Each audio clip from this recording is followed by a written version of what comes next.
back. My name is Maurice Jackson, and I'm going to do another Bible reading and interpretation today. And we're going to do from the book of Daniel, chapter 1, verses 12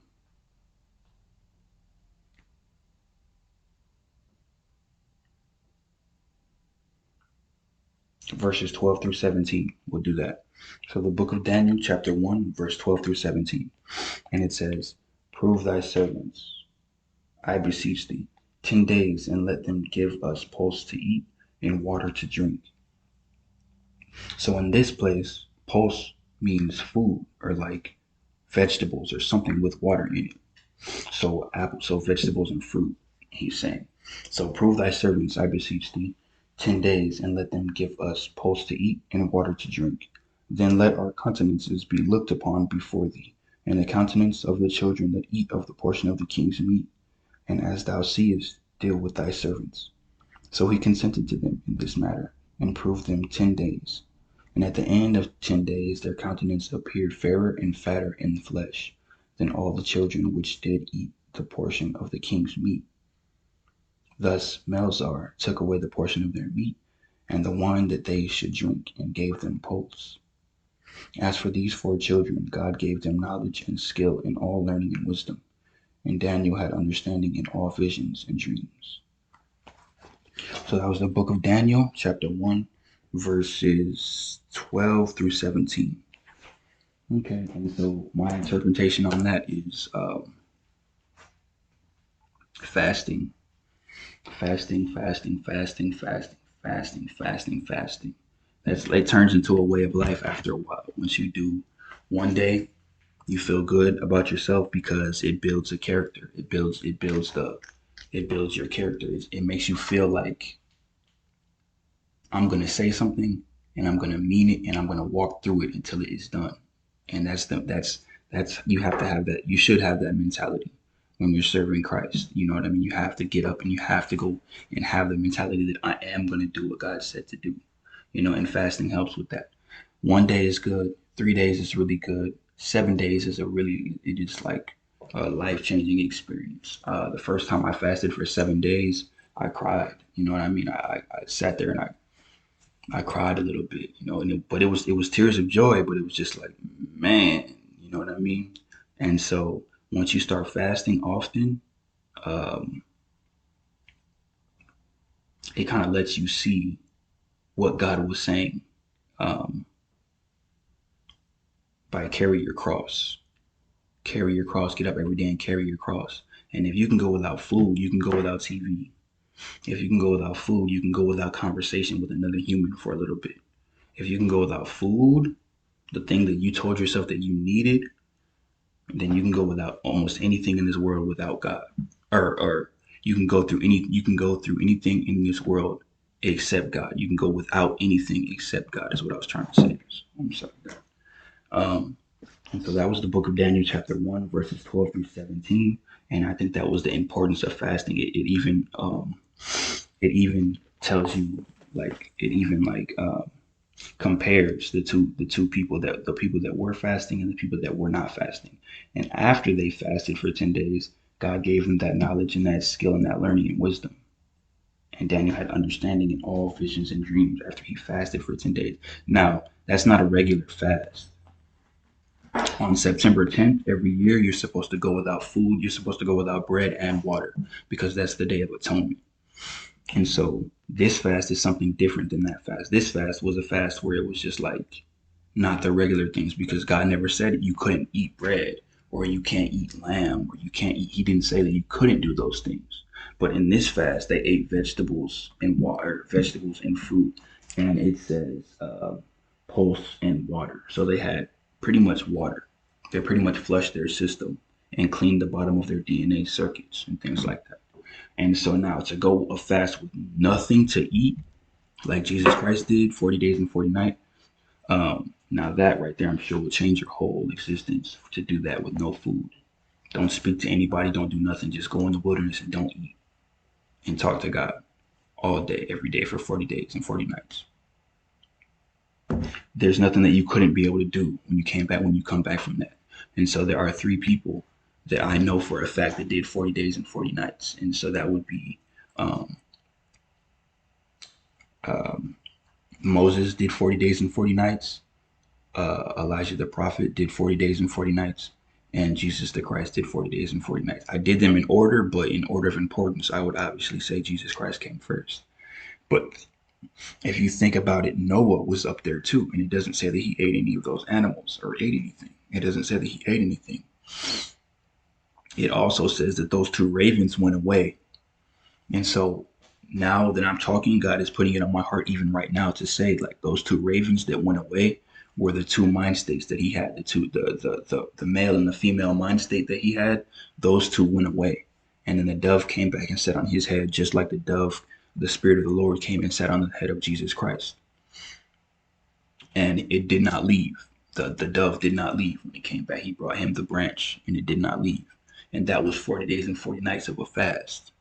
And so that kind of goes back into Genesis, like God was telling Adam, don't eat from the tree of knowledge of good and evil.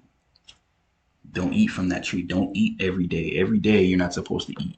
There are people in this world that are starving. You could take half of your refrigerator and send that to them, or take some canned goods or something like that and send that to them, or take your food stamps and go get you like 10 bags of those, those variety pack chips, those variety bags of chips. Take like $10 and go get like three of those or whatever, or like 30 packs of chips, or like a 40 pack or something, or a 25 pack of chips or cookies or something like that, and you could send that over to the Eastern world. Like, I'm pretty sure they will be very, very happy to receive some gifts from overseas, as well as what gifts they would be, like chocolate chip cookies and some Doritos and some good nice chips, something nice. But I haven't done that, so who am I to say that you have to do that? You know what I mean? That's part of the plan, though. Um, all I'm saying is this verse is talking to me about fasting, um, and I think that is one of the staples of Christianity. You should not go every day with food. You have to learn how to go without certain things. And food is going to help you get rid of more things than just food. It'll help you get rid of toxic relationships. It'll help you get rid of technology. It'll help you get rid of everything that you don't need in your life. God will move those things out of your way, just like he moved the Red Sea for the children of Israel. So start fasting, and I'll fast with you if you want. So peace be with you.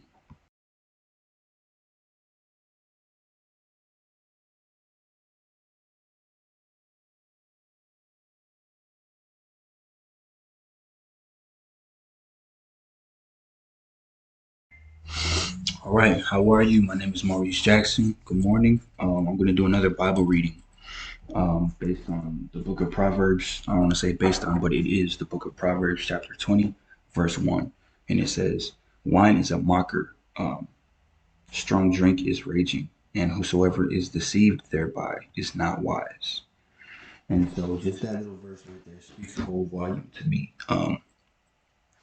And so this is Bible reading and interpretations. I don't know which number this is, but I just know I did a few of them. And so it'd be really nice for you to tag along sometime. So chapter 1, verse, or the book of Proverbs, chapter 1, or chapter 20, the book of Proverbs, chapter 20, verse 1 says, wine is a mocker, strong drink is raging, and whosoever is deceived thereby is not wise. Okay, that goes all the way, that triggers the memory all the way back to the Garden of Eden. The reason Eve ate from the tree of the knowledge of good and evil is because she saw that it would make somebody wise. So I to this day don't know exactly what fruit that was. I don't know if it was a fig tree that she ate from, but I know that they hid under fig leaves after it was done. Um, so this verse says to me, like, I can't just walk around just trying to say somebody else did something wrong either. What I did wrong was I used to smoke, and I used to smoke because I thought that it would make me wiser. I thought that I would smoke and it would make me see a little bit clearer or see something that I couldn't normally see while I was sober. And so I used to smoke, and I stopped smoking. I used to smoke, and then it kind of, I can't say it tore my life apart, but I put way too many years into that. I put way too many years into thinking that I was going to be just like every other person that's around from around this area. I'm not going to be a rapper. I'm not going to be this. I'm not going to be that. I'm not going to be known for those things. If I am able to do that, they would be like promotional purposes, but there, and I'll be doing that. I don't have to go and sign a record label because I smoke marijuana or I'm African American. I'm not going to do that. That doesn't make any sense in comparison to trying to get to heaven. Um, because I know I've done things other than smoke marijuana that I need forgiveness for. You know what I mean? And so all I'm saying is that's the reason I used to smoke marijuana. And it kind of triggered in my mind too as well that when I drink beer or liquor or beer or liquor or even wine sometimes, that I would have a spike in intellect as well. I would have a little spike of intellect. And so I guess intellect, I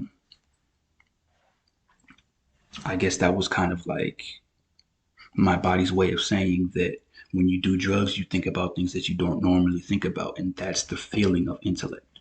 It's not really you're getting smarter or you're getting wiser. I've gotten so much wiser these years outside of smoking marijuana that I don't know why I ever smoked marijuana, you know? And so that's what this verse is saying to me. It says, wine is a mocker, strong drink is raging, and whosoever is deceived thereby is not wise. And so there's another part of the Bible that says that a prince is not to drink wine. A prince is not to drink strong drink or wine. And God called me a prince. I'm one of the princes of Israel. Um, my name is Maurice Jackson. So you can see Prince and you can see Jacob's son or son of Jacob. And Jacob's name was changed to Israel. And so I think that's a beautiful thing that God taught me. And so, I'm going to walk with that because he told me it was okay to call myself that. It's okay if I call myself a prince. So I'm not to drink. That isn't necessarily the law of the Nazarite, but I'm just not to drink because I'm a prince. And so, what else am I trying to say? There was another part that goes into drinking that says, okay, when somebody is sad, you give them wine so they can be joyous or they can be like happy. That's in the Bible. I don't know exactly where, but it says that when somebody's sad, you give them wine, and when somebody is like on their deathbed or very, very like sickly about to die or something like that, that's when you give them strong drink to numb them, I guess, to at least numb them a little bit so they don't have to go through all of that pain. But those are the two times where it says to drink, or also like I don't even know if you're supposed to be drinking during the feast, during the three feasts. Maybe, maybe not. Maybe you can just have a nice little cup of wine or something like that alongside your lamb or whatever, but not during the Passover, but just like maybe the Feast of Weeks or maybe the Feast of Tabernacles or something. You can kind of lean back and have a nice time with your family, maybe. But that's between God and you though. And so That's what this verse says to me. I just wanted to tell you guys that and say I love you guys, you know. Peace be with you.